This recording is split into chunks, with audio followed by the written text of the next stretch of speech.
Hello everyone, good morning, welcome back to my channel. नमस्कार सभी को, एक बार फिर से स्वागत है मेरे चैनल में। From today we start the syllabus of class 10। आज से हम लोग क्लास 10 का सिलेबस शुरू करेंगे। At first we start from chapter 8। आज से हम लोग चैप्टर 8 शुरू करेंगे। The chapter 8 is trigonometry.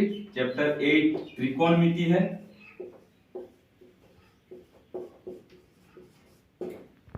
So today at first we discuss about what is trigonometry.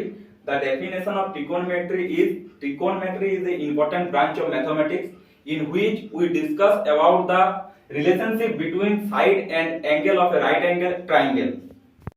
So in Hindi, trigonometry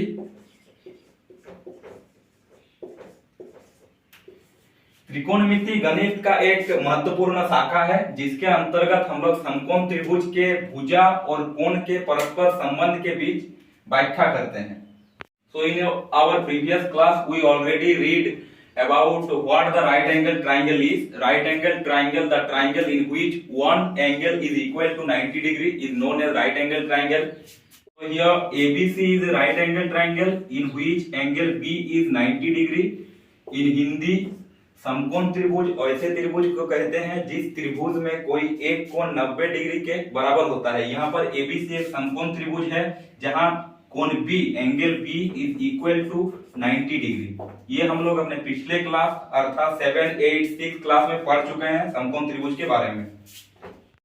Now we discuss about the sides of a right angle triangle. Here this is a right angle triangle. ABC is a right angle triangle in which angle B is 90 degree. So the side which is opposite to the 90 degree is known as hypotenuse.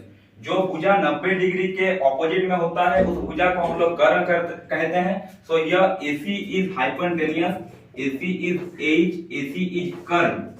क्योंकि AC भुजा 90 degree के opposite है, इसलिए AC को हम लोग कर्ण कहेंगे। The side which is opposite to right angle which is opposite to 90 degree is known as hypotenuse and the side which is opposite to theta is known as perpendicular.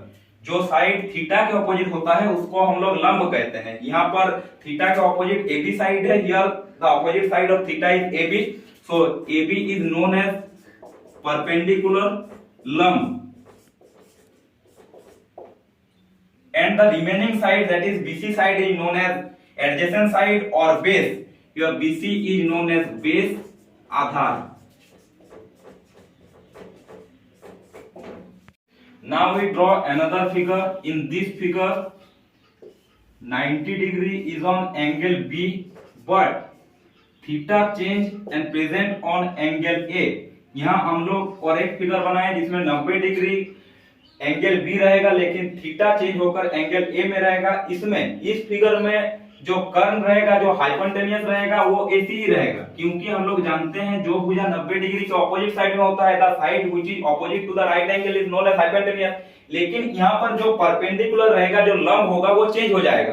क्योंकि अभी हम लोग डेफिनेशन पढ़े लंब का कि जो भुजा थीटा के ऑपोजिट साइड में रहता है, the side which is opposite to the theta is known as perpendicular. तो यहाँ पर थीटा एंगल ए है, इसलिए यहाँ पर परपेंडिकुलर हो जाएगा बीसी साइड, और यहाँ पर बेस हो जाएगा जो remaining side that is AB side is base.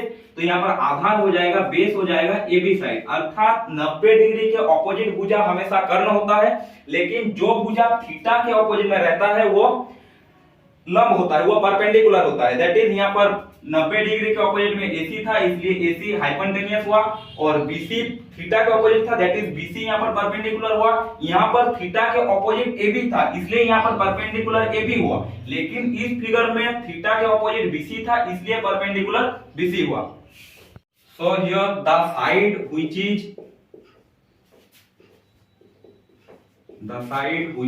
Opposite to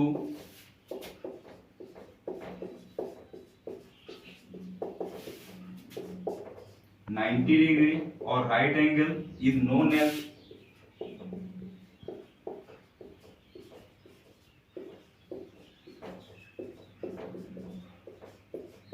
hypotenuse. अर्थात जो साइड 90 डिग्री के ऑपोजिट में होता है उस साइड को हम लोग कर्ण कहते हैं। जो साइड 90 डिग्री के ऑपोजिट में होता है उस साइड को हम लोग कर्ण कहते हैं। And the side which is the side which is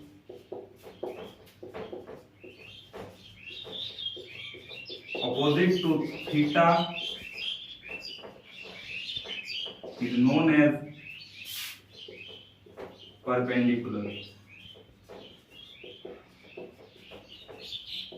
और जो साइड थीटा के ऑपोजिट में होता है, जो साइड थीटा के उल्टा में होता है, उसको हम लोग लंब कहते हैं, परपेंडिकुलर कहते हैं। The side which is opposite to theta is known as perpendicular. यहाँ पर एबीसी एक राइट एंगल ट्राइंगल है जहां बी एंगल 90 डिग्री है, तो एसी साइड हो जाएगा हाइपोटेन्यूस कर्व हो जाएगा, क्योंकि AC side right angle B के उल्टा साइड में है। और अगर थीटा रहेगा यहाँ पर तो एबी साइड हो जाएगा परपेंडिकुलर, क्योंकि थीटा के उल्टा साइड परपेंडिकुलर होता है। और जो साइड रिमेनिंग बचेगा अर्थात एडजेसेंट साइड अर्थात बीसी हो जाएगा बी। लेकिन यहाँ हम लोग और एक एग्जांपल लेते हैं ट्राइंगल पीक्यूआर का, जिसमें क्यू एंगल रहेगा राइट एंगल, थीटा यहाँ पर रहेगा पी में। यहाँ पर देखिए राइट एंगल के ऑपोजिट जो साइड रहेगा पी साइड वो एच हो जाएगा, कर्व हो जाएगा। लेकिन यहाँ पर थीटा एंगल पी में है अर्थात क्यूआर साइड यहाँ पर परपेंडिकुलर हो जाएगा, क्योंकि हम लोग अभी पढ़े कि थीटा के ऑपोजिट में जो साइड रहता है वो परपेंडिकुलर लंब होता है, और जो साइड रिमेनिंग बचेगा वो साइड बेस हो जाएगा अर्थात पी क्यू साइड यहाँ पर बेस हो जाएगा। So now we discuss some formulas, basic formulas which are related in exercise 8.1। यहाँ पर हम लोग कुछ फॉर्मूला देखेंगे जो एक्सरसाइज 8.1 से संबंधित है। So we start from sin theta, the function of trigonometric function sin theta is equal to p by a। sin theta का फॉर्मूला होता है perpendicular by hypotenuse, लंब by कर्व, लंब by curve.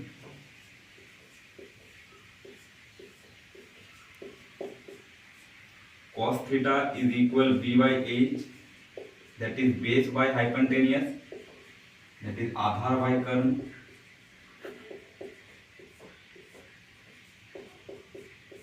tan theta is equal p by b, that is perpendicular by base, that is लंब by Aadhaar.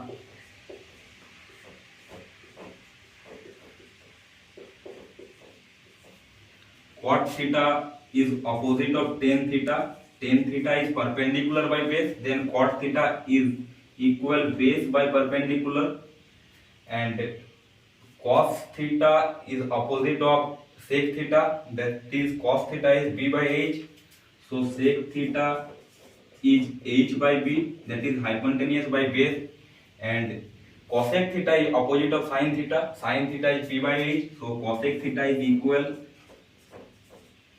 h by p। तो हम यहाँ पर 6 फॉर्मूला हम लोग डिस्कस कर चुके हैं और यही 6 फॉर्मूला का यूज एक्सरसाइज 8.1 में होगा। So now we understand this formula by example. Here we take a right angle triangle ABC in which angle B is right angle and theta is present on angle C। इन सभी formula को अब हम एक example के द्वारा समझेंगे। यहाँ पर त्रिभुज ABC एक समकोण त्रिभुज है जहां B कोण समकोण है और C कोण में थीटा मौजूद है। तो हम लोग सबसे पहले sin थीटा का वैल्यू निकालेंगे। तो हम लोग sin थीटा का फॉर्मूला अभी देखें कि sin theta equal p by h, that is perpendicular by hypotenuse होता है, लंब बाय कर्व होता है। तो sin थीटा इज इक्वल होता है p by h अर्थात परपेंडिकुलर बाय हाइपोटेन्यूस मतलब लंब बाय कर्व। और हम लोग अभी दो डेफिनेशन पढ़े कि जो भुजा थीटा के ऑपोजिट साइड में होता है उस भुजा को हम लोग परपेंडिकुलर कहते हैं, अर्थात the side which are opposite to the theta are known as perpendicular. तो यहाँ पर परपेंडिकुलर हो जाएगा AB side, that is AB।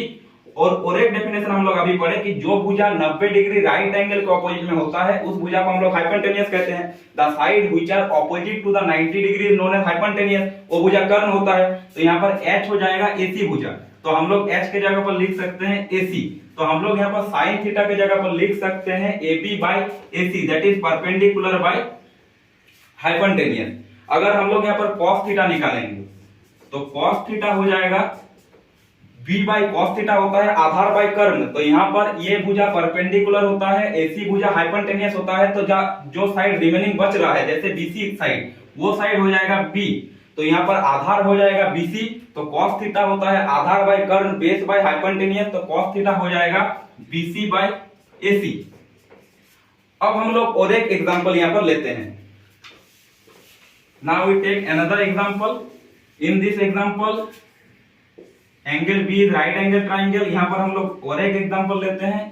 इस एग्जांपल में भी 90 डिग्री एंगल बी ही रहेगा, लेकिन यहाँ पर जो थीटा रहेगा वो एंगल ए में प्रेजेंट रहेगा। अब हम लोग जानते हैं साइन थीटा का वैल्यू अगर हम लोग निकालेंगे तो साइन थीटा इज इक्वल होता है परपेंडिकुलर बाय हाइपोटेन्यूज। अब देखिए यहाँ पर 90 डिग्री एंगल बी है, 90 डिग्री कोण बी है, अर्थात हाइपोटेन्यूज एसी भुजा हो जाएगा, कर्ण एसी भुजा हो जाएगा। लेकिन यहाँ पर थीटा एंगल ए में है तो परपेंडिकुलर हो जाएगा बीसी भुजा, क्योंकि हम लोग अभी डेफिनेशन पढ़े कि जो साइड थीटा के अपोजिट में रहेगा वो परपेंडिकुलर होगा, अर्थात इसका फॉर्मूला हो जाएगा बीसी बाय एसी। तो देखिए परपेंडिकुलर और हाइपोटेन्यूज दोनों डिपेंड करता है कि 90 डिग्री कौन एंगल में है, कौन वाला एंगल में है, और थीटा कौन एंगल में प्रेजेंट है, उसी के आधार पे हाइपोटेन्यूज और परपेंडिकुलर भुजा निर्धारित होगा। यहाँ पर अगर हम लोग cos थीटा निकालेंगे तो cos थीटा का होता है b by h, that is base आधार बाय हाइपोटेन्यूज। तो देखिए यहाँ पर ये साइड p हो गया, परपेंडिकुलर हो गया, ac साइड हाइपोटेन्यूज हो गया, तो जो रिमेनिंग जो साइड बचा ab ये हो जाएगा बेस। तो यहाँ पर cos थीटा हो जाएगा ab by AC। So that's all from introduction of this chapter। यहाँ पर इस चैप्टर का इंट्रोडक्शन खत्म होता है। From tomorrow we will start the exercise 8.1। That's all from today's class। For more videos, stay tuned in my channel। Thank you। See you all tomorrow।